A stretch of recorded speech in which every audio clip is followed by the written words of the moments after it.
The young and the restless spoilers, the abyss below, Sharon's ordeal and Jordan's betrayal. The air was damp and stale, carrying the faint metallic tang of rust and decay. Sharon sat on the cold, hard floor of the makeshift prison, her hands raw and blistered from the unyielding chains that bound her wrists. The oppressive darkness pressed against her, broken only by a dim light bulb flickering overhead, casting eerie shadows that danced across the walls. She was trapped in a subterranean lair, a hidden bunker that Jordan had prepared long before.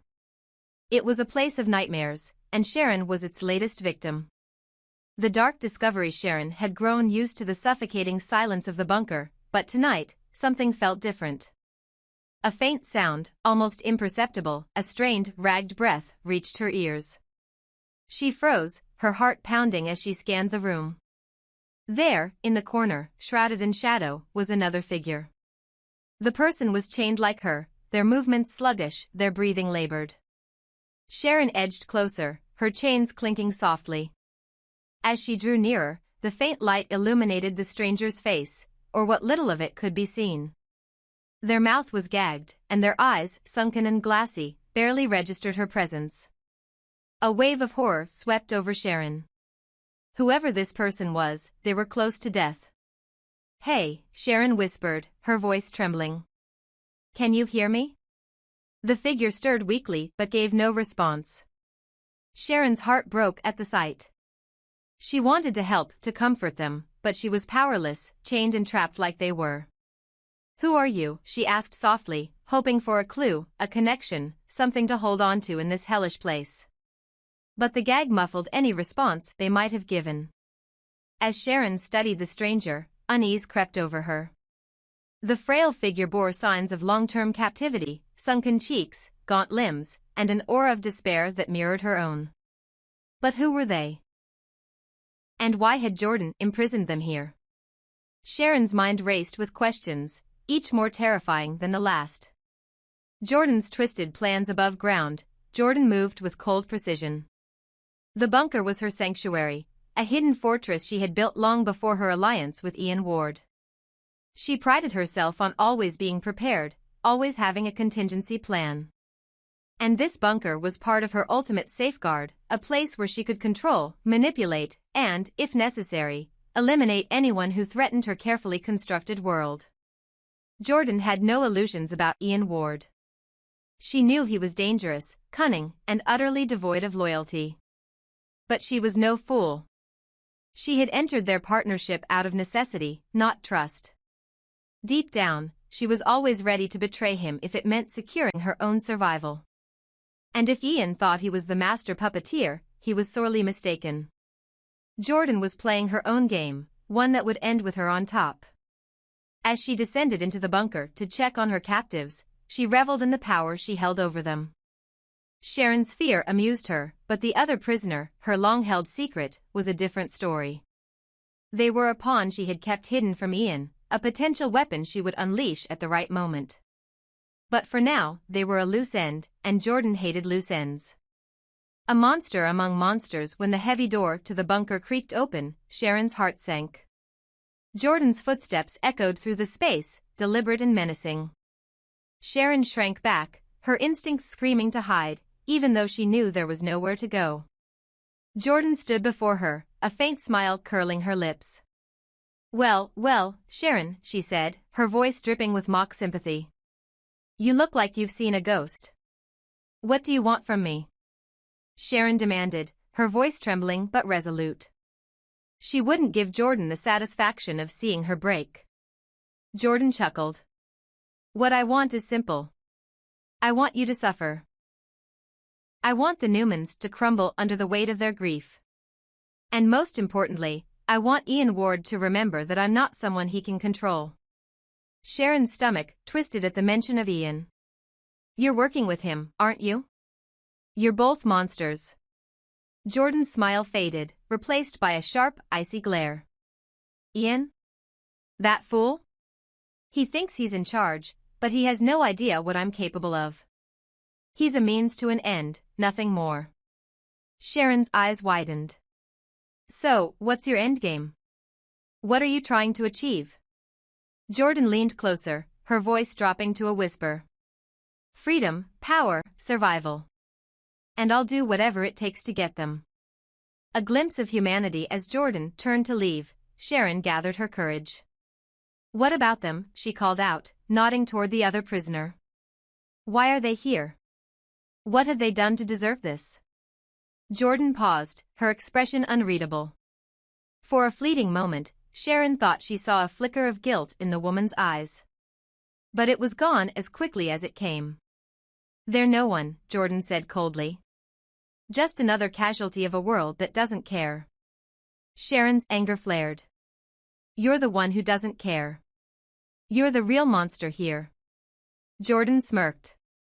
Perhaps. But monsters survive, Sharon. Remember that. The bond of the captives. After Jordan left, Sharon turned her attention back to the stranger. Their breathing was fainter now, their heads slumped forward. Desperation gnawed at Sharon's heart.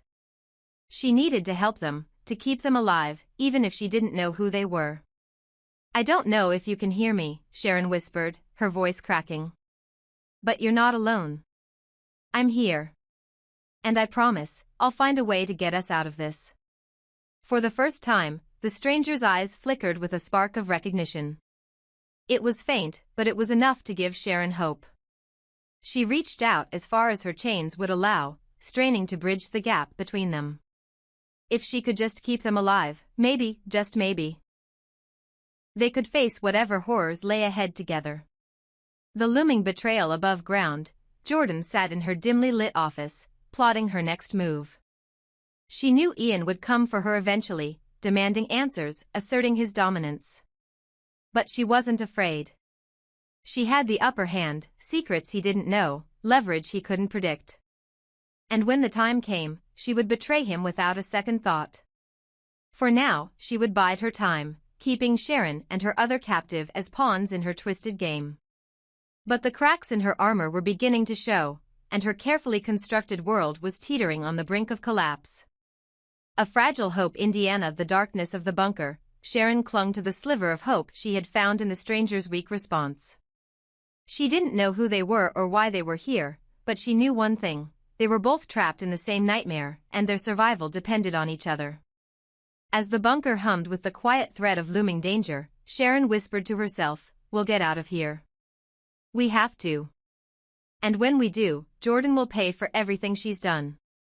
The twisted web of Jordan's secrets. Who was the other captive?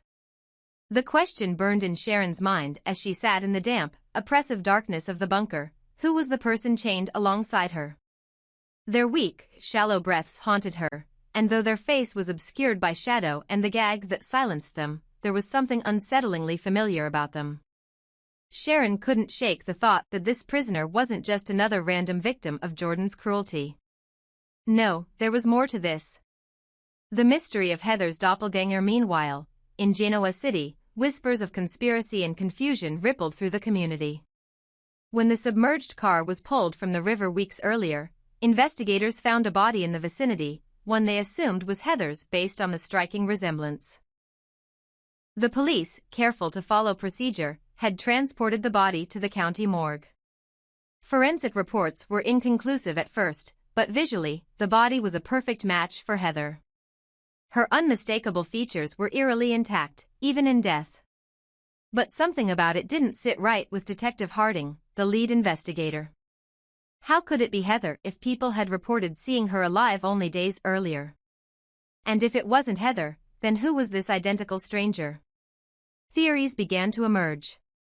Some speculated that Heather had a twin, an unknown sibling with whom she shared an uncanny likeness. Others suggested more sinister possibilities: cloning experiments, a case of mistaken identity, or even that someone had gone to great lengths to surgically replicate her face for reasons unknown. Whatever the truth, one fact remained: the body in the morgue wasn't just a random coincidence. Jordan's dark agenda. As Genoa City buzzed with speculation, Jordan sat in her secret bunker, watching her captives with detached amusement. Sharon's fear fed her ego, but the other prisoner, the one she had kept hidden for so long, was her ace in the hole. The woman was frail and near death, but Jordan didn't care. She had been a pawn in Jordan's larger plan from the start. And yet, there was a sliver of doubt in Jordan's mind. Keeping both Sharon and her other captive alive was a liability. Ian Ward was growing suspicious of her every move, and Jordan knew she couldn't keep her secrets forever. If Ian discovered what she was hiding, or worse, if the Newmans did, it could ruin everything. But Jordan had always been a master of control, and she wasn't about to let anyone outmaneuver her. The truth revealed, Sharon's discovery one night, as Jordan busied herself above ground with plans to secure her power, Sharon made a breakthrough. With trembling hands, she worked her way closer to the other captive, her chains clinking softly against the concrete floor. "Hey," she whispered, her voice barely audible. "Who are you? Please, if you can hear me, try to respond." The figure stirred weakly, their gag muffling any attempts to speak. But as Sharon's eyes adjusted to the dim light, she caught a clearer glimpse of their face, and her heart stopped. It was Heather. Or at least, it looked like Heather.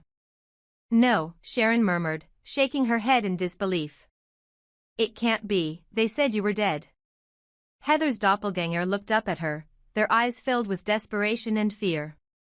They tried to speak again, but the gag stifled their voice. Sharon's mind raced. If this is Heather, then who's in the morgue? And if it wasn't Heather, then who was this person who shared her face? The morgue mystery deepens. Back at the hospital morgue, Detective Harding stood over the body that had been recovered from the river. The autopsy report had just come in, and what he read sent a chill down his spine. The victim's fingerprints didn't match Heather's. DNA tests revealed no familial connection to Heather's known relatives. In short, this wasn't Heather. But the resemblance was undeniable. Whoever this woman was, she had gone through extensive procedures to look like Heather. Harding's mind reeled as he tried to make sense of it. Was she a decoy? A victim of a larger scheme? And most importantly, where was the real Heather? Theories take shape. News of the autopsy findings leaked to the public, fueling a firestorm of speculation. The most popular theory was that Jordan had orchestrated the entire thing. She had a history of manipulation and a known vendetta against the Newmans and anyone associated with them. It wasn't far-fetched to believe she had created a Heather clone as part of a grander plan to sow chaos and control those around her. Some theorized that the woman in the morgue was a stand-in, meant to fake Heather's death and draw attention away from Jordan's true schemes. Others believed Heather had stumbled upon something dangerous, perhaps a plot involving Jordan and Ian, and had been silenced to keep her quiet. If that was true, then the woman chained in the bunker might be the real Heather after all. Jordan's fractured alliance with Ian. As these theories swirled, Jordan's partnership with Ian Ward began to fracture. Ian, ever suspicious, started asking questions about the bunker and the resources Jordan seemed to be hoarding. Jordan, in turn, grew increasingly paranoid that Ian would betray her first. During a tense meeting in the shadows of Genoa City, Ian confronted Jordan. "You've been holding out on me," he said, his voice low and dangerous. "What are you hiding?" Jordan smirked, her composure unshaken. "You should worry less about my secrets and more about keeping the police off our trail." Ian narrowed his eyes. "Don't think I won't find out what you're up to. If you're playing games, Jordan, you'll regret it." But Jordan had no intention of letting Ian discover the truth. She had always known this alliance was temporary. The moment Ian became a threat to her plans, she would strike first and strike hard. What comes next? The tangled mystery of Heather, Sharon, and the body in the morgue left everyone on edge. Was the woman in the bunker truly Heather, or someone else entirely? What role did Jordan play in this intricate web of lies? And how long could Jordan keep her secrets before Ian, or the Newmans, brought her world crashing down? As Sharon sat in the darkness, staring at the broken figure beside her, she made a silent vow: "I'll get out of here. And when I do, I'll uncover the truth. No matter how horrifying it is." The stage was set for a revelation that would shake Genoa City to its core. No one could predict what would happen next, but one thing was certain: the truth would be far more shocking than anyone could imagine.